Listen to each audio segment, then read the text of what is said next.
Good evening. It's Wednesday, January 12th. Here's a look at the big story of the day. And we begin this evening with the University of Georgia getting ready for a championship parade. We're highlighting the moments you won't want to miss during Saturday's celebration.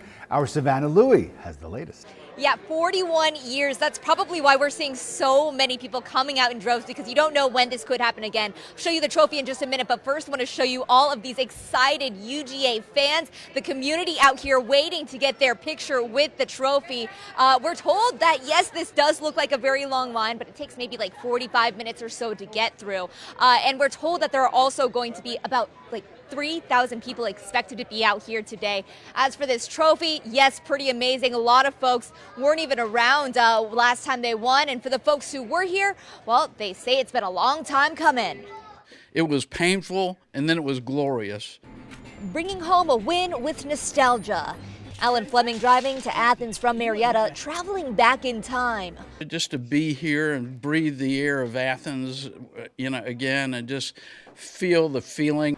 I was going to drive over here Monday night, but I said, that's a little bit crazy. The UGA alums visit mandates a stop here. The clubhouse downtown, a retailer restocking inventory every hour. It's quick, very quick. It was like we can't keep up with online orders and customers in the store and that sort of thing. And putting things out, as you can see, we're trying to get it all out as fast as possible. Non-stop sales expected to peak Saturday when the Dogs celebrate their win with a parade down Lumpkin Street to Sanford Stadium at 12:30, followed by the dog walk and a formal ceremony. Tickets free for season ticket holders and students through Thursday, opening to the general public Thursday and Friday. This syllabus week, first week of the semester, so I think a lot of people will be out, a lot of people will be having fun and just celebrating the Dogs' win. More than 19,000 people come to Athens for major game days. Agencies can't predict the number of people expected here Saturday, but no doubt the Dogs will show out in support. We don't really have enough parking in hotels to support all these folks, but we're going to have folks coming from Atlanta, from South Georgia, all over the southeast, and probably all over the country too. Athens Clark County Police plan to patrol specific zones, oversee traffic detail, and add officers downtown for memories lasting long beyond our lifetimes. I mean, it's a blessing, so, it's something to tell to my kids, when I grow up.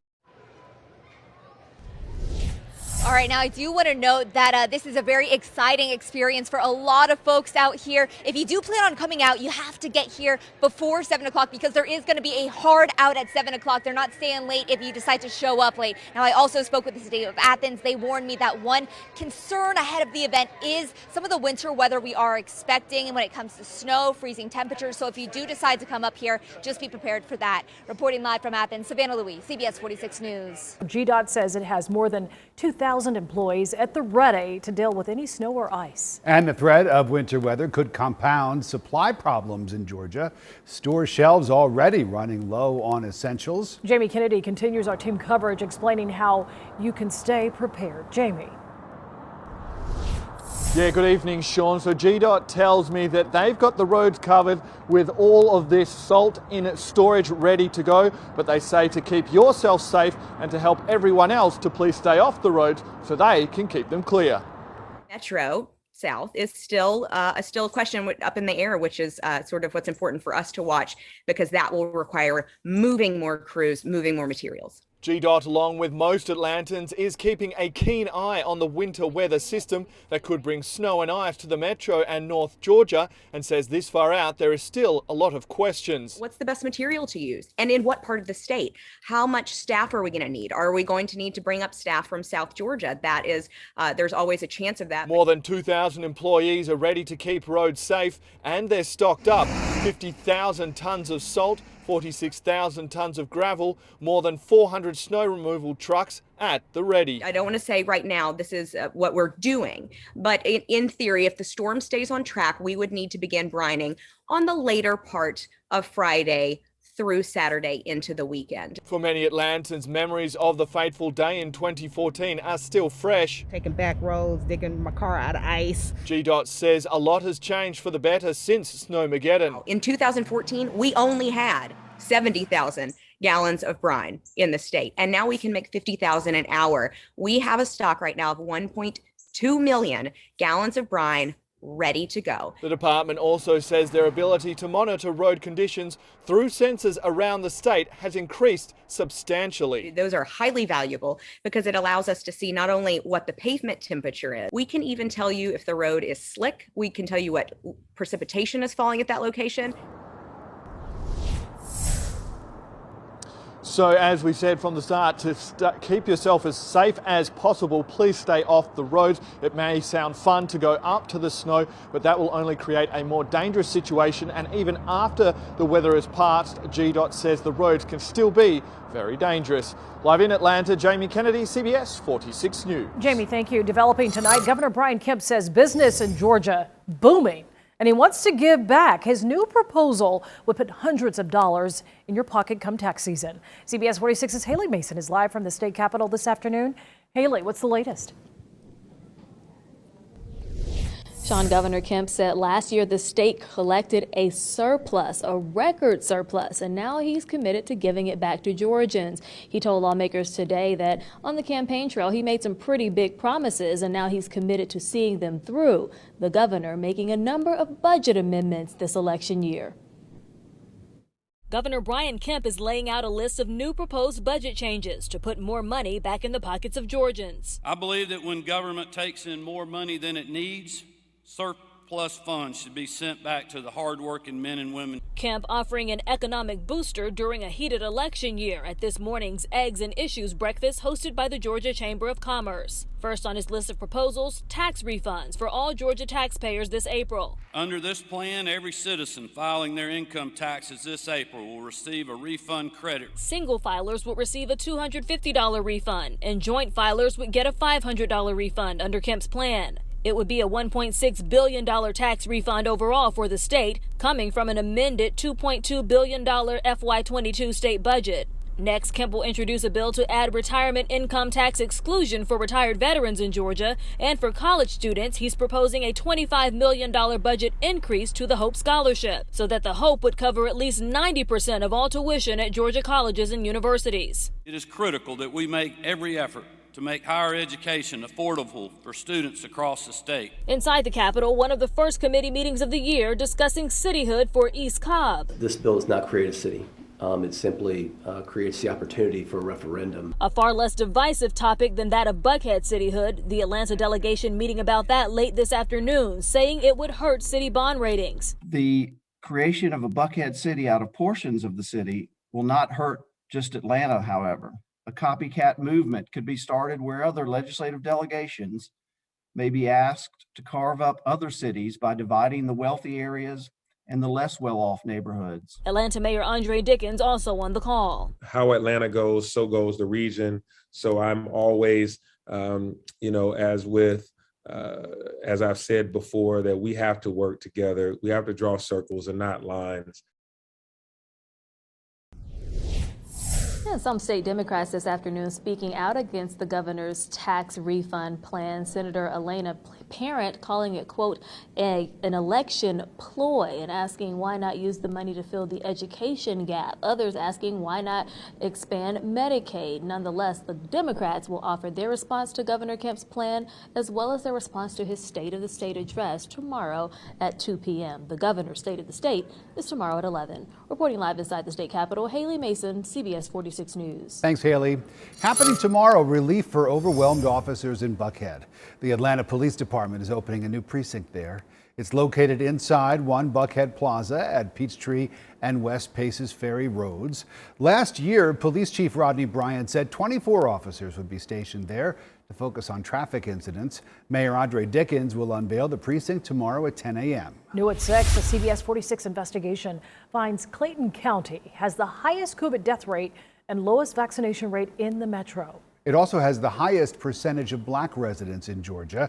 CBS 46 investigative reporter Rachel Polanski shows us how officials are trying to change those statistics. As his family and friends began getting the COVID-19 vaccine, some big shots in my life. Billy Robinson was still worried about potential side effects down the road. Why did you wait so long? Good question. I want to know more about it. It's important now. I thought it was going to go away but it don't seem like it's going to go away. Vaccine hesitancy among minorities often stems from a long-standing mistrust of the healthcare system. In the majority Black Clayton County, only 49% of people have received a single dose of the COVID vaccine, according to data from the Georgia Department of Public Health. That's 13 to 15 percentage points lower than other metro Atlanta counties. For Robinson and others, it wasn't until there was a vaccination drive at their own church in Riverdale that they decided to roll up their sleeves. I needed somewhere where I felt good and safe getting it done. Part of what convinced them to show up was an incentive offered by the organizers. You have a great new year. A big box of food.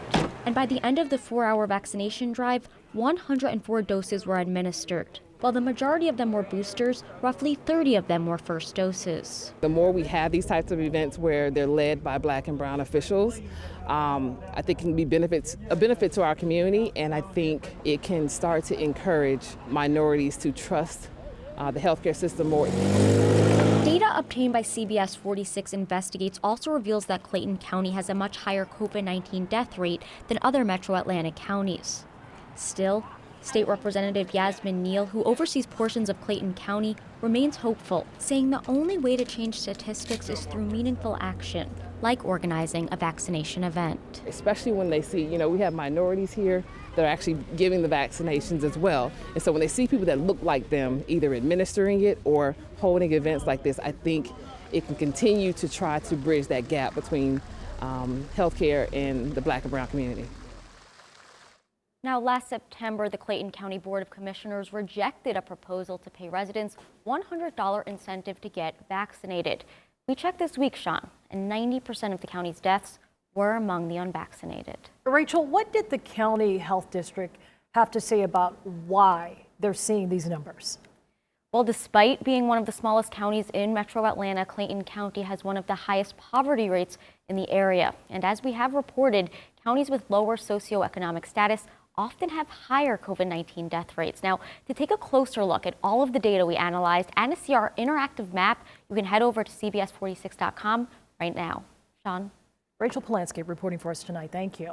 New today, the future of MARTA unveiled. New videos released showing the new MARTA rail cars. The train has a new sleek design featuring MARTA's orange, yellow, and blue colors. What do you think about it, Rick? Kind of cool, I like it. Yeah, inside the trains, they have spacious seating, digital information screens, wireless charges, bike storage, and whole train access. The new trains will be on the track starting in 2023. Looks very cool. How long do you think it stays that clean? It won't. Tonight, some major preparations underway for the Georgia National Championship Parade in Athens this weekend. That's right. There will be a parade down Lumpkin Street. The parade starts at 12:30 Saturday afternoon. A dog walk is happening at 1 p.m. and a championship ceremony starts at 2 p.m. inside Sanford Stadium. Officials with the Athens Convention and Visitors Bureau say crowds will be comparable to a major game day. We're going to have folks coming from Atlanta, from South Georgia, all over the southeast, and probably all over the country too. We've got a lot of rabid dog fans. For the city of Athens to experience this in this moment, especially coming off a COVID year, it's past due. Athens Clark County Police say they will be on patrol Saturday, and they're adding officers in the downtown area. If you can't attend in person, you can watch the parade right here on CBS 46. We'll have it live. Sean and I will be here. Looking forward to it. You can watch us right here on CBS 46, and you can stream us on the CBS 46. Thanks for watching CBS 46 News. Watch us live wherever you are, our mobile and our streaming news app. You can also watch us on Roku, Apple TV, and Fire TV.